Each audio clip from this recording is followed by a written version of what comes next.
오늘 본문의 말씀은 디모데전서 1장 1절에서 11절까지 말씀입니다. 우리 구주 하나님과 우리의 소망이신 그리스도 예수의 명령을 따라 그리스도 예수의 사도된 바울은 이렇게 사도 바울이 자신을 이렇게 이야기하죠. 그리스도 예수의 사도된 바울 이렇게 말씀합니다. 이것은 자기가 되고 싶어서 된 것이 아니고 예수의 명령을 따라 이렇게 말씀하죠. 예수님의 부르심 그리고 그가 사도로서 보냄을 받은 그것은 예수님의 명령이었다라고 이야기합니다. 오늘 우리의 정체성이라고 하는 부분 속에서 우리는 그리스도의 제자, 예수의 제자로서 우리가 이 땅에 삶을 살고 있는 거죠. 예수님의 제자를 부르신 제자들은 부르심을 받은 자들이고 다시 그들은 보냄을 받은 자로 사명을 살아가는 것을 보게 됩니다. 오늘 주님께서 부르신 그런 자들을 주님께서 다시 주님의 명령과 사명을 가지고 보내심을 받는 그런 자가 되죠. 그래서 오늘 우리는 주님의 부르심 속에서 우리가 소명을 또 사명을 가지고 다시 우리가 보냄을 받은 자의 삶을 우리는 이 땅에서 살고 있는 것입니다. 각자의 삶의 자리에서 2절에 믿음 안에서 참 아들 된 디모데에게 편지하노니 하나님 아버지와 그리스도 예수 우리 주로부터 은혜와 긍휼과 평강이 내게 있을지어다. 은혜와 평강 이것이 바울 서신에 나타나는 대표적인 인사법이죠. 오늘은 거기에 긍휼을 더 넣었어요. 은혜와 긍휼과 평강이 내게 있을지어다. 오늘도 우리에게 이런 은혜와 긍휼과 평강이 우리 가운데 넘쳐나는 귀한 하루. 어떻게 보면 오늘도 주님의 은혜와 주님의 긍휼과 평강이 우리 가운데 있다라는 사실을 다시 한번 우리가 마음에 되새겨야 되지 않겠습니까? 내가 마게도냐로 갈 때에 너를 권하여 에베소에 머물러라 이렇게 한 것은 그러니까 디모데랑 같이 가다가 이제 에베소 교회에 이 디모데를 남겨놓습니다. 그래서 이 디모데를 남겨놓는 이유는 이 교회 안에 에베소 교회 안에 이 바른 교훈과 다른 교훈이 있었어요.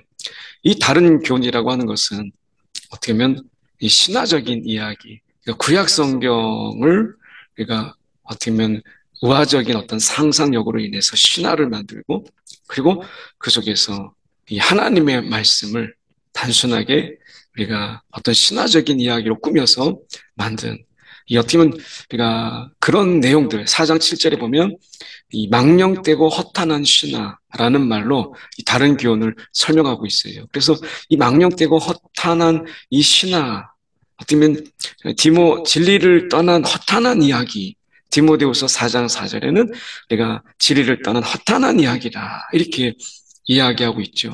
이런 것을 본다면 그들은 이 구약 성경을 이제 하나님의 말씀으로 우리가 바르게 교훈되지 않고 우리가 이 허탄한 신화의 이야기들로 그래서 4절에도 보면 우리가 신화와 끝없는 족보 이 신화와 끝없는 족보의 이야기에 몰두하게 된다라고 하는 것을 보게 돼요. 그래서 바른 교훈이 아닌 다른 교훈, 복음을 떠난 다른 교훈.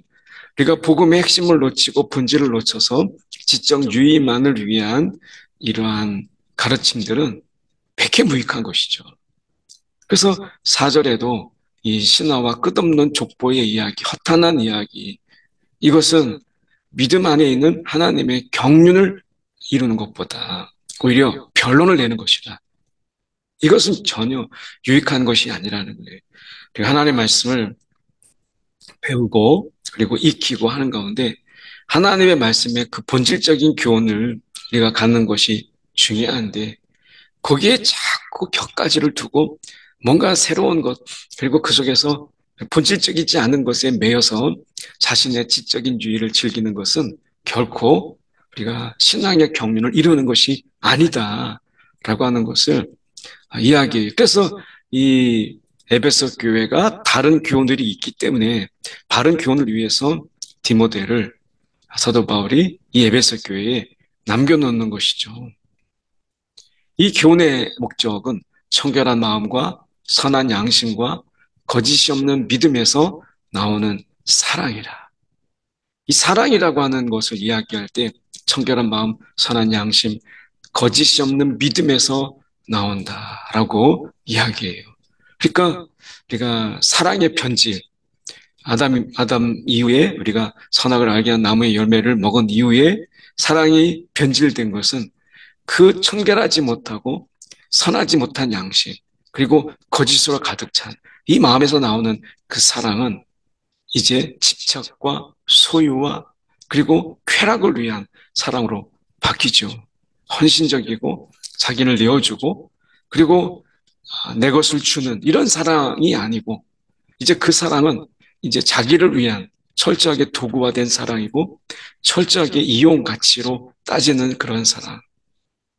이용 가치가 떠나면 없으면 버리는 이러한 어쩌면 그 또 하나의 그 도구로 어떤 이런 사물적인 사랑으로 바뀌죠. 자기 중심적인 사랑으로 바뀌는 거예요.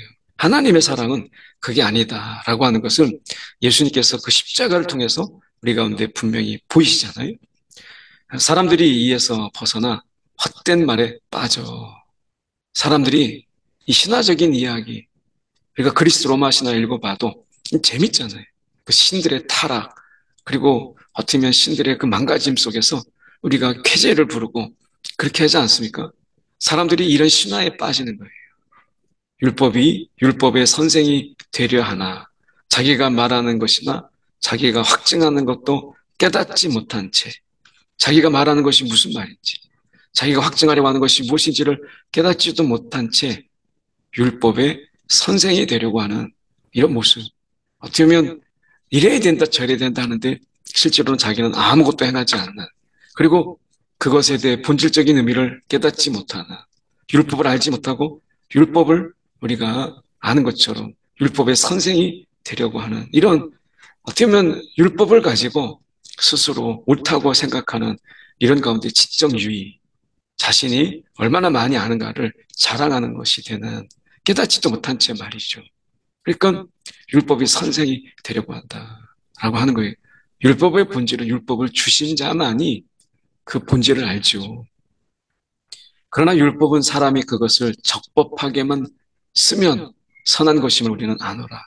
그런데 알 것은 이것이니 율법은 옳은 사람을 위하여 세운 것이 아니요 오직 불법한 자와 복종하지 아니하는 자와 경건하지 아니한 자와 죄인과 거룩하지 아니한 자와 망령된 자와 아버지를 죽인 자와 어머니를 죽이는 자와 살인하는 자며 율법이라고 하는 것은 우리가 옳은 사람을 위하여 세운 것이 아니라 법이라고 하는 것은 우리가 이 법을 지키지 않는 자들을 위해서 만들어지는 거잖아요.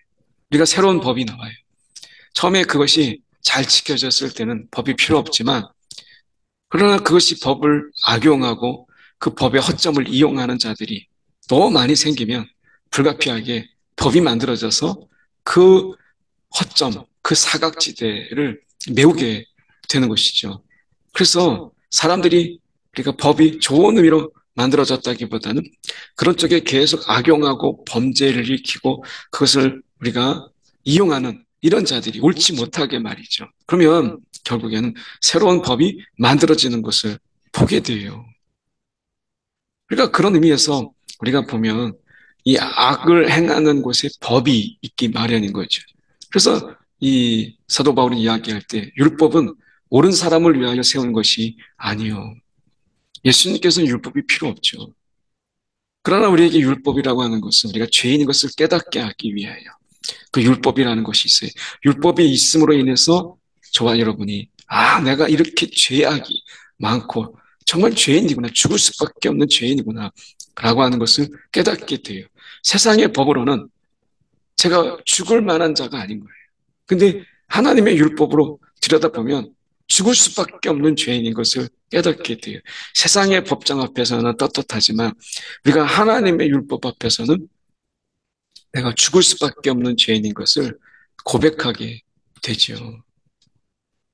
음행하는 자와 남색하는 자와 인신매매를 하는 자와 거짓말하는 자와 거짓 맹세하는 자와 기타 바른 교훈을 거스르는 자를 위함이니. 결국 율법을 통해서 우리가 얼마나 죽을 수밖에 없는 죄인인가. 우리 안에 행하지 않았지만 마음으로 짓는 수많은 죄들, 그 앞에서 우리는 결코 죽을 수밖에 없는 죄인이라는 것을 깨닫게 되는 것이죠. 이 교훈은 내게 맡기신 바 복되신 하나님의 영광의 복음을 따릅니다. 그래서 우리는 율법의 이런 이 한계, 율법이 가지고 있는 이 죄의 우리가 죄가 무엇인가라고 하는 것을 깨닫는 이런 속에서 사랑의 실천, 그 실천은 이 복음, 우리가 복음은 결국 우리를 온전케 하고 그래서 이 복음이라고 하는 이것을 통해서 우리는 사랑의 실천이라는 이 합당한 삶을 살아가게 되는 것이죠. 오늘 우리가 이 삶 속에서 율법으로 우리가 어떤 법으로 우리가 사랑한다라고 하는 것은 우리가 얼마나 이게 불가능한가 우리에게 있어서 이것을 우리는 분명히 깨닫게 되죠. 결국 우리는 그 율법 통해서 하나님의 용서하심, 그 사하심, 십자가의 은혜를 깨닫게 되고 경험하게 되죠. 그것으로 인해서 우리는 이제 하나님을 사랑하고 이웃을 사랑할 수 있는 용서의 경험, 그 사랑을 우리가 받게 돼요. 그리고 그 사랑으로 다른 사람을 사랑할 수 있는 이 복음, 이 복음으로 우리는 하나님께 영광을 드러내는 영광의 복음이죠.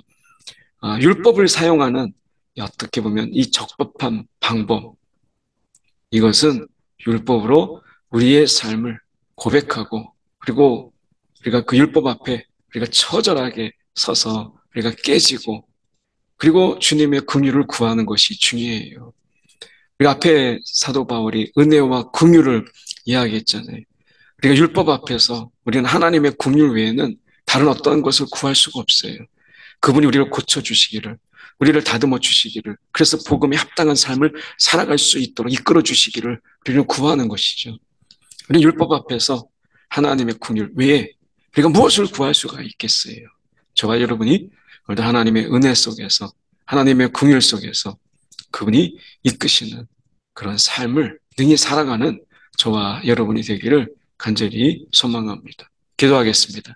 사랑에 많으신 하나님 아버지, 오늘도 하나님 말씀의 바른 교훈을 멀리하고 오늘도 다른 교훈들에 솔깃하며 우리가 다른 길로 가는 그런 미련한 삶을 우리가 내려놓게 하시고 오늘도 하나님께서 우리 가운데 이 복음, 이 바른 교훈에 우리가 사로잡히는 그런 심령 되게 하여 주시옵소서.